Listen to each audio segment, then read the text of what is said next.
Hi guys, welcome to my channel. If you are new here, my name is Gabi. Do you enjoy cooking and is thinking about turning your kitchen into a lucrative business? Stay with me until the end of this video and I'm gonna explain you the 6 steps. 1. Business plan. Make a business plan to know if your idea is viable or not. 2. Set up a business. To be in the gray economy doesn't allow you to grow and to benefit from opportunities that appear. 3.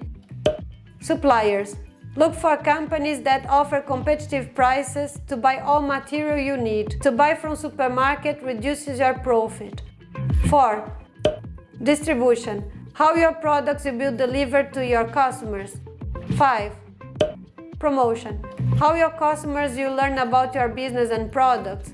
And 6. Development. Create food cost templates, standardize packaging, and calculate the selling price.